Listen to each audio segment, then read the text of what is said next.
Hello, welcome to another self-help video of Kushalta Academy. And today's topic is making positive thinking work. So think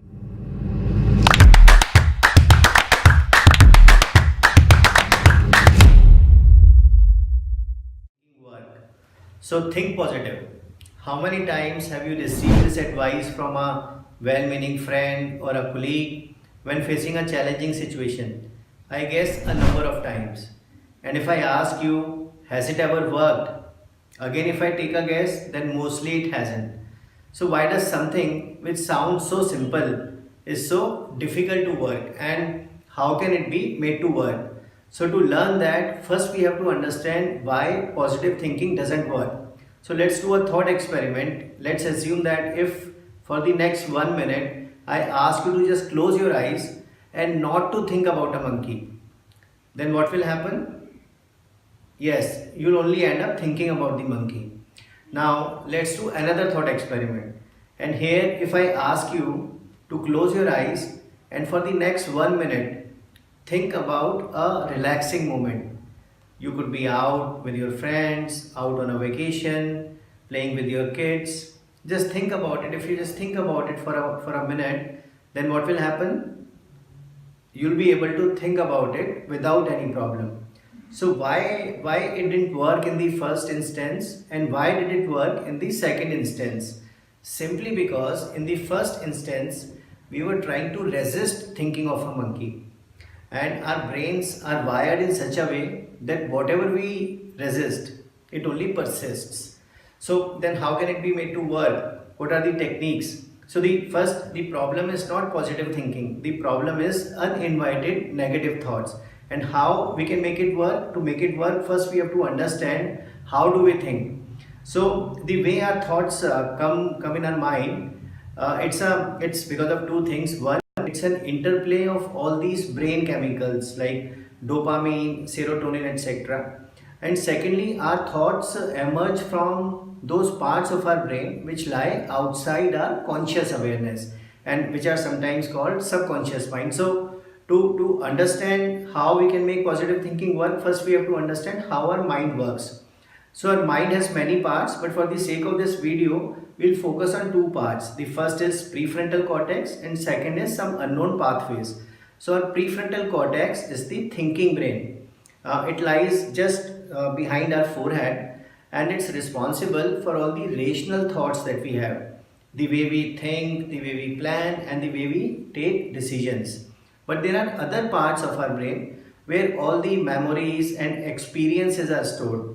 And all these parts are connected to each other through various connections or synapses, neural pathways, which are responsible primarily for our protection. So they act as a shortcut. Whenever we need to take a fast action, we need to do something fast to avoid danger. These pathways make us take those action shortcuts without even letting the thinking brain think about it. So these pathways are for our protection, and whatever we do is because of these pathways. So they can be called as the algorithm of our brain, and that's why when we experience fire, these pathways make us take evasive action without even thinking about it, because these pathways know that fire can be risky, can be dangerous, and these pathways are 10 times more powerful than the thinking brain because their main task is our protection, our survival. And whatever we sense or experience repeatedly or powerfully, it becomes a synapse or an algorithm. So in case somebody has been told repeatedly, you are not good, you are not good, you can't do it, you are not good, then it will create a synapse in his mind, and that synapse will be the algorithm which that person will continuously follow all his life. So our thoughts, they arise from the hidden brain parts that we have, and they are powerful enough to override the thinking brain. And in a day we get 60,000 thoughts, so these thoughts reflect the belief or the algorithm. So a person whose algorithm is I'm not good, I can't do it, I've never been able to do it, he'll have similar thoughts whenever he finds himself in a challenging situation or a stressful moment. Because the basic programming is about the person not being good, so that are the thoughts that will arise. So that is why positive thinking doesn't work, because negative thoughts, they keep on coming to our mind, and trying to stop negative thoughts is as difficult as guarding a door in which 60,000 intruders cross every day and who are more powerful than the guard. So how difficult is that? So what is the way out? So it's a very simple two-step solution. First, we have to identify the problem area, and second, we have to write down the new algorithm. So how do we find the problem area? We identify what are the trigger points, and then we identify the algorithm. So how to identify the trigger point? So let's say we have a problem of anxiety. Somebody has a problem of anxiety. So now what is the trigger point? When does the anxiety start? So let's say anxiety starts whenever we start thinking about our monthly, quarterly and yearly goals. So this is our trigger point. This is when we start getting anxious, in which this state of mind maybe lasts for a few days. Now what is the algorithm? So what are the thoughts we have when we are in that anxious state? So are the thoughts related to goal achievement? So what are these thoughts? I am not good, I can't do it, I have never been able to do it. So that means the algorithm is I am not good. So we have to identify the trigger point, and we have to identify the kind of thoughts. This will give us an idea what is the basic algorithm that we have. So now how do we create a new algorithm? So there are 4 techniques that we'll discuss in this video. The first is affirmation, second is visualization, third is switching technique, and fourth is alpha level programming. So affirmation is something very simple.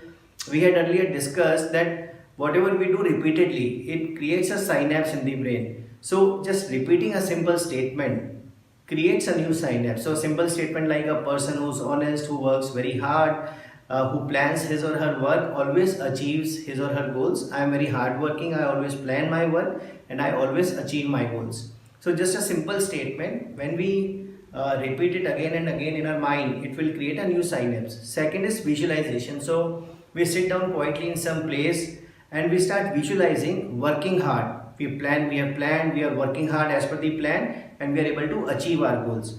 Or we can visualize that we have been working hard and now we have achieved our goal, and everybody is so happy, everybody is praising us. So this is like a movie clip that we play in our mind repeatedly.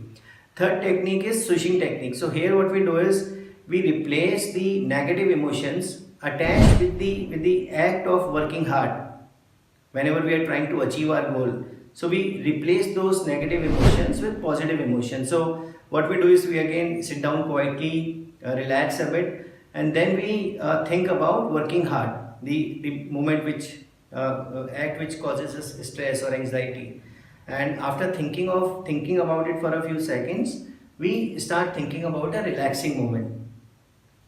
For a few seconds we do that, then again we start thinking about the hard work that we are doing, and then again we shift to relaxing moment, hard work, relaxing, and we do it a few number of times. So gradually the negative emotions will subside, and we'll start having positive emotions with that act.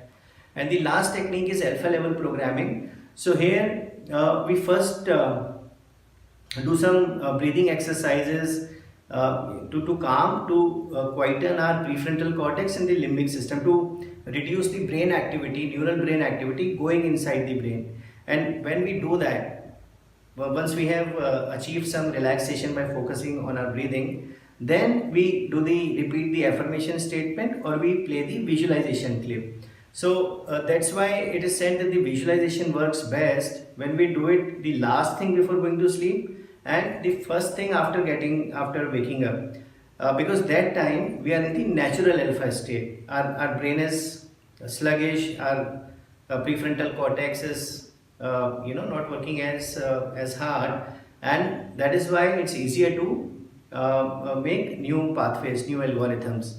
So friends, positive thinking doesn't work, but positive programming works. I thanks for watching this video till the end. I wish you all the best, and I sincerely hope that this video will help you achieve your goals. Thank you.